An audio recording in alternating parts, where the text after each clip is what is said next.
আসসালামু আলাইকুম ওয়া রাহমাতুল্লাহি ওয়া বারাকাতুহু। সম্মানিত ধর্মপ্রাণ মুসলমান ভাই ও বোনদের উদ্দেশ্যে আজকে আমাদের একটি গুরুত্বপূর্ণ আমল নিয়ে আপনাদের সামনে হাজির হয়েছি।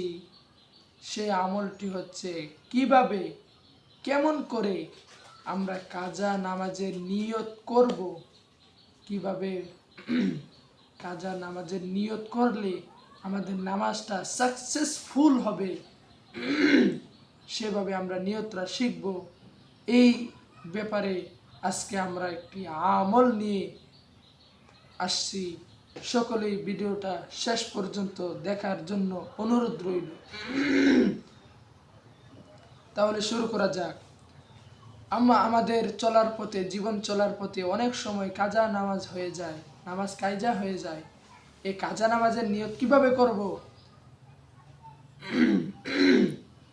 ধরেন আপনার জীবনের মধ্যে অনেক কাজা নামাজ হয়ে গিয়েছে, তাহলে ওই দিন তারিখ আপনার মনে আছে যে আল্লাহ, আমি তো অমুক দিন কাজা নামাজ করে ফেলেছি, অমুক দিন আমার নামাজ কাজা হয়ে গিয়েছে।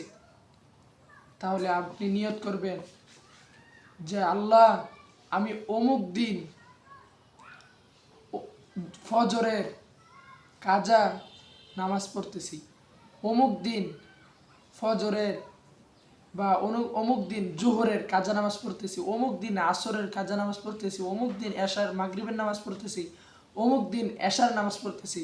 এভাবে উল্লেখ করে আপনি আল্লাহর কাছে পেশ করে তারপরে আল্লাহু আকবার বলে নিয়ত বেঁধে নামাজ পড়তে পারবেন, কোনো সমস্যা নাই। আবার আপনার মনে করেন আপনার 60-70 বছর হয়ে গিয়েছে, সময় অনেক এড়িয়ে ফেলেছেন, কিন্তু আপনার জীবনে অনেক কাজা নামাজ রয়ে গিয়েছে। তাহলে আপনি কি করবেন? আপনার করার হলো, আপনার দিন তারিখ মনে নেই, এত নামাজ কাজা করেছেন যে দিন তারিখ মনেই নেই। তাহলে আপনি আল্লাহর কাছে এভাবে নিয়ত করবেন যে আল্লাহ, আমার জিন্দিগির, আমার জীবনের প্রথম ফজরের কাজা নামাজ পড়তেছি। তারপরে ফজরের নামাজ পড়তে পড়তে শেষ হয়ে গেলে তারপরে কাজা নামাজ পড়া শুরু করবেন জোহরে, যে আল্লাহ, আমার জীবনের প্রথম যে কাজা নামাজ হয়েছে জোহরে, ওই জোহরের নামাজটা পড়তেছি। তারপরে পড়তে পড়তে পড়তে পড়তে আসরের, এভাবে নিয়ত করবেন যে আল্লাহ, আমার জীবনের প্রথম আসরের কাজা নামাজটা পড়তেছি।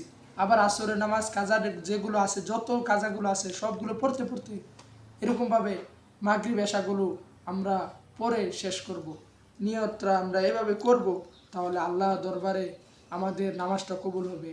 তাহলে আজকে আমাদের ভিডিওটা এই পর্যন্তই। সকলে ভালো থাকবেন, সুস্থ থাকবেন। আল্লাহ হাফেজ।